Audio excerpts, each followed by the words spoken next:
이스라엘에 관한 여호와의 경고의 말씀이라. 여호와 곧 하늘을 펴시며 땅에 터를 세우시며 사람 안에 심령을 지으신 이가 이르시되, 보라, 내가 예루살렘으로 그 사면 모든 민족에게 취하게 하는 잔이 되게 할 것이라. 예루살렘이 에워싸일 때에 유다에까지 이르리라. 그날에는 내가 예루살렘을 모든 민족에게 무거운 돌이 되게 하리니 그것을 드는 모든 자는 크게 상할 것이라. 천하 만국이 그것을 치려고 모이리라. 여호와가 말하노라.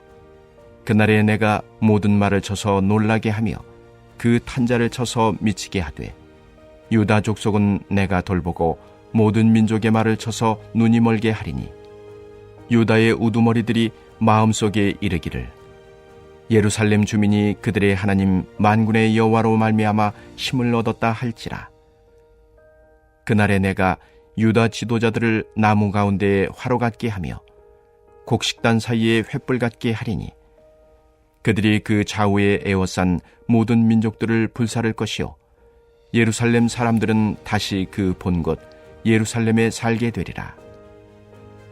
여호와가 먼저 유다 장막을 구원하리니 이는 다윗의 집의 영광과 예루살렘 주민의 영광이 유다보다 더하지 못하게 하려 함이니라. 그날에 여호와가 예루살렘 주민을 보호하리니 그 중에 약한 자가 그날에는 다윗 같겠고, 다윗의 족속은 하나님 같고 무리 앞에 있는 여호와의 사자 같을 것이라. 예루살렘을 치러 오는 이방 나라들을 그날에 내가 멸하기를 힘쓰리라. 내가 다윗의 집과 예루살렘 주민에게 은총과 간구하는 심령을 부어주리니 그들이 그 찌른 바 그를 바라보고 그를 위하여 애통하기를 독자를 위하여 애통하듯 하며 그를 위하여 통곡하기를 장자를 위하여 통곡하듯 하리로다. 그날에 예루살렘에 큰 애통이 있으리니 무깃도 골짜기 하다드림몬에 있던 애통과 같을 것이라. 온 땅 각 족속이 따로 애통하되 다윗의 족속이 따로 하고 그들의 아내들이 따로 하며 나단의 족속이 따로 하고 그들의 아내들이 따로 하며 레위의 족속이 따로 하고 그들의 아내들이 따로 하며 시므이의 족속이 따로 하고 그들의 아내들이 따로 하며 모든 남은 족속도 각기 따로 하고 그들의 아내들이 따로 하리라.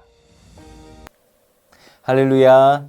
2025년 선교 바자회를 통해 우리 선교회 회원들과 더욱 가까워지는 시간, 그리고 우리 전주 안디옥교회 모든 성도들과 하나 되는 시간 되었을 줄 믿습니다. 몸은 힘들어도 사랑하는 성도들과 하루 종일 함께하여 행복한 시간이었을 것입니다. 이 행복감이 오늘부터 시작되는 에베네셀 기도회로 이어지고 우리가 작정한 태신자까지 이어지기를 소망합니다.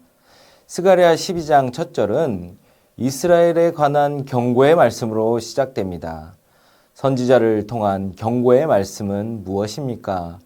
너희를 택하신 하나님은 하늘을 펴시고 땅의 터를 세우시며 사람에게 생명을 넣어주신 분, 즉 창조주 하나님이시라는 것입니다. 창조주 하나님은 그가 택하신 백성을 끝까지 사랑하시기에 열국 침략으로부터 보호하신다는 언약입니다. 이 언약은 하나님 스스로 영광을 받으시기 위함입니다. 그러니 언약의 백성은 온전히 하나님을 의지하며 세상이 정한 기준에서 자유로운 삶을 사는 것입니다. 세상이 정한 기준은 무엇입니까? 강한 자가 약한 자를 취함입니다. 그래서 약한 자들은 강한 자가 되려고 온 힘을 써야 하기에 약한 자들의 모임에서 더 약한 자를 희생시키는 강자들의 논리를 답습하는 것입니다.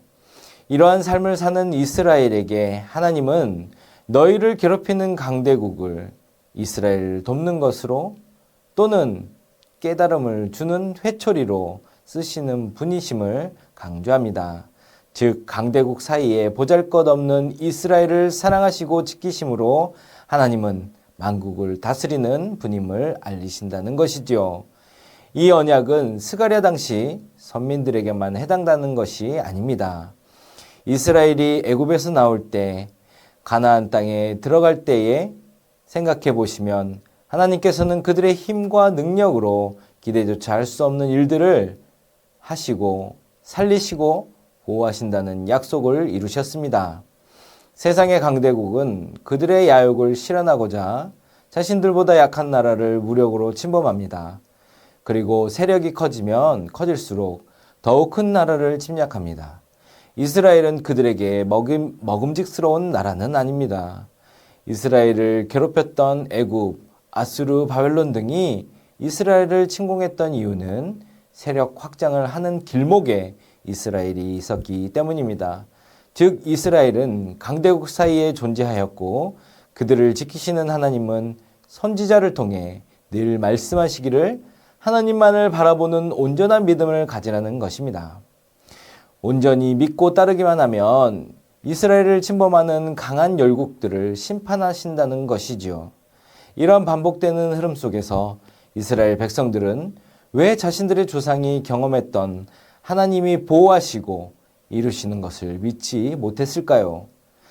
포로에서 풀려나 아무것도 의지할 것 없는 자신들의 상황을 하나님이 그대로 두시고 계신다는 착각 때문이었습니다. 그들에게 속히 이루어져야 할 열국에 대한 심판이 지연되는 상황에서 스가랴는 불순종하는 유다가 오히려 다시 열국의 포로로 잡혀가 흩어질 것을, 그리고 다시 하나님의 놀라운 사랑으로 회복되며 지키심을 말하고 있습니다. 이방 나라의 심판과 유다의 구원이 동시에 선포되는 오늘 말씀은 하나님의 공의와 은혜가 공경에 빠진 유다에게 어떻게 성취되는지를 가르쳐 줍니다. 하나님은 이 위태한 이스라엘을 우선 무거운 돌이 되게 하십니다. 에벤 마아사, 무거운 돌은 하나님께서 도우시는 예루살렘은 난공불락이며 천하만민이 둘러친다고 해도 조금의 해도 입히지 못하는 존재임을 천명합니다. 예루살렘이 모든 민족에게 무거운 돌로 존재하니 대적들이 이스라엘을 치려할 때 결코 쉽게 칠 수 없으며 부서지지도 들리지도 못함을 나타냅니다. 이는 하나님이 보호하시고 그렇게 되게 하시니 가능함을 말합니다. 또 하나님은 적을 치는 가장 강력한 무기인 말들을 놀라게 하시고 눈을 멀게 하셔서 이스라엘로 오는 모든 것을 차단하십니다. 그러니 3절 4절에서 보여주는 장면은 강대국이 이스라엘을 치러 오면 되려 이스라엘 통해 그들이 피해를 입고 상함을 말합니다. 여기서 놓치지 말아야 할 것은 이스라엘의 강함으로 인함이 아니요 이스라엘의 선함도 아니고 이스라엘의 의와 준비 때문도 아니라는 것입니다. 오직 하나님의 약속과 사랑으로 이루어진다는 사실이지요. 이를 우리는 하나님은 당신의 백성을 지키는 방패시다로 고백할 수 있습니다. 이스라엘을 지키는 파수꾼이 하나님이시기에 예루살렘 성을 치려는 자들이 오히려 상처를 입는 것입니다. 예루살렘은 하나님 택하신 성읍이며 그곳에서 구원의 역사가 완성되기 때문입니다. 유다가 경험할 구원은 정치적 자유만을 의미하지는 않습니다. 우상숭배로 어두움 가운데 있던 유다가 하나님의 빛으로 인도받아 영적 보호를 받는 것을 의미합니다. 하나님은 당신의 백성이 고난을 당할 때 그들을 결코 버리지 않으시고 끝까지 지키십니다. 8절에서 9절 예루살렘을 보호하시는 하나님은 어떤 모습일까요? 하나님이 보호하시는 예루살렘은 약한 사람이 다윗과 같이 된다고 합니다. 다윗의 족속은 하나님과 같이 되고 여호와의 사자와 같이 된다 합니다. 이는 세상 그 어떤 대적도 감히 하나님의 택한 백성들과 겨루어 이기지 못할 것임을 강조하는 것이지요. 또 무엇보다 강하고 담대하게 할 수밖에 없는 하나님의 약속은 무엇입니까? 예루살렘을 치러 올라오는 이방 나라들을 멸하시기를 힘쓰신다는 약속입니다. 사랑하는 전주 안디옥교회 성도 여러분, 오늘 12장의 모든 예언의 성취가 우리의 삶에 이루어지기를 간절히 소망합니다. 예언의 성취의 중심은 무엇입니까? 세상의 기준이 아닌 하나님의 기준으로 살아야 한다는 것입니다. 세상의 기준은 강한 것이 선하며 강한 것을 위하여 약한 것이 희생되어야 하며 강한 것이 모든 것을 누림입니다. 이러한 세상의 기준이 얼마나 아름답게 보이는지 이스라엘은 그들을 지키신다 약속하신 하나님을 떠나 세상의 기준에 기대며 살았습니다. 유다를 강하게 해주신다는 약속도, 대적을 무찔러 안전하게 해주신다는 약속도, 예루살렘을 보호하신다는 약속도, 애굽의 바벨론의 아수르의 수많은 병거와 병력 앞에 무너진 믿음의 이스라엘을 우리는 보게 됩니다. 여러분, 우리라고 다를까요? 오늘을 살아가는 우리도 하나님이 우리의 모든 것을 아시고 책임지심을 입으로 고백하면서 돌아서서 의심하고 세상의 기준을 따라 달려가지는 않는지 돌아보시기 바랍니다. 삶이 평탄하게 느껴지고 여유로운 물질이 우리 성도들에게 주어지면 주님, 내가 그것으로 하나님의 일을 하겠습니다고 기도하지는 않는지요. 하나님, 지금 내 이 궁핍함과 괴로움과 아픔을 해결해 주셔야 하나님 일을 열심히 하지요 라고 기도하지는 않는지요.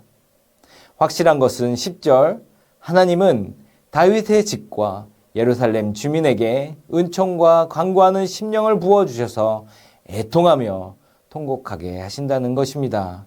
무슨 말입니까? 이스라엘 백성이 하나님을 전적으로 의지하지 못한 자신들의 모습을 보게 되니 자신들의 잘못을 자복함을 뜻합니다. 또한 이러한 진정한 회개는 언약의 형태로 장차 오실 메시아를 암시합니다. 하나님의 말씀으로 믿음을 가지고 살아야 할 백성의 죄악을 진정으로 회개하지 않고 돌아서지 않는 백성들에게 진정한 회개와 통곡을 위해 하나님은 그를 바라보고 애통하며 통곡하도록 메시아를 통한 진정한 회개가 이루어지도록 하나님이 이스라엘을 그리고 우리를 사랑하심을 보여주십니다. 11절에서 14절까지 애통하는 언약 백성을 통해 우리에게 전하는 메시지는 지금의 자신들을 돌아보고 애통하며 돌아서는 회개를 하는 것입니다. 하나님은 나약하고 부족하고 온전히 하나님을 신뢰하지 않는 언약의 백성도 애통함으로 자복하고 회개하면 용서하시고 감싸주시며 회복시켜 주신 분임을 믿게 합니다. 하나님의 놀라운 은혜는 여기에 있습니다. 세상의 그 어느 통치자가 자신을 배반하고 따르지 않는 백성을 용서하고 다시금 품어주시겠습니까? 이런 세상의 기준과는 다르게 우리 하나님은 우리를 택하신 그 순간부터 우리가 잘못된 길을 가더라도 우리가 우리의 욕심을 위해 형제를 미워하고 시기하고 질투하는 삶을 살아도 우리가 하나님의 의를 위하여 핍박받는 삶이 아닌 세상의 이익을 위해 손가락질 당하는 삶을 산다 하여도 우리를 불쌍히 여기시고 오래 참으시고 기다리시는 하나님임을 스가랴 12장은 알리고 있습니다. 그러나 우리가 잊지 말아야 될 것은 그런 세상의 유혹에 살던 우리라 할지라도 우리에게 애통의 회개가 있어야 함을 잊지 마시기 바랍니다. 애통하는 나는 내가 하나님의 뜻대로 살고 있지 않았을 때 다시금 하나님께로 돌아서는 능력을 가진 자이며 내 자신을 하나님의 기준으로 똑바로 볼 수 있는 사람입니다. 또한 애통한 회개가 있는 사람은 오늘을 온전히 하나님 앞에서 하나님의 자녀로 사랑 넘치는 삶을 사는 이이며 그곳은 평가와 분쟁이 아닌 이해와 화평이 넘치는 곳임을 잊지 않기를 바랍니다. 이 기준으로 우리의 삶을 돌아봅시다. 내가 살아가는 지금, 내가 살아가는 이곳에 시기와 분쟁과 평가로 인한 깎아내림이 만연한지를 주님의 사랑이 넘치고 형제의 교제가 즐겁고 행복하여 돌아서면 또 교회 공동체, 교회 형제를 만나고 싶은지를 말이죠. 만약에 그렇지 않다면 즐거움을 위해 하나님의 사랑의 수고를 위해 애통함으로 회개하는 전주 안디옥교회 성도 되기를 간절히 축원합니다. 이 시간 함께 기도드리겠습니다. 애통을 패배라 생각하는 세상의 기준을 이기고 온전히 이루시는 하나님을 신뢰함으로 애통하며 회개하는 성도 되게 하소서. 에베네셀 기도회를 통하여 하나님의 은혜로 무거운 돌 같은 전주 안디옥 교회가 되게 하소서. 새성전 건축의 모든 과정이 만군의 여호와로 말미암아 이루어짐을 믿고 이루는 우리의 생활 신앙이 되게 하소서. 다 함께 기도드리겠습니다.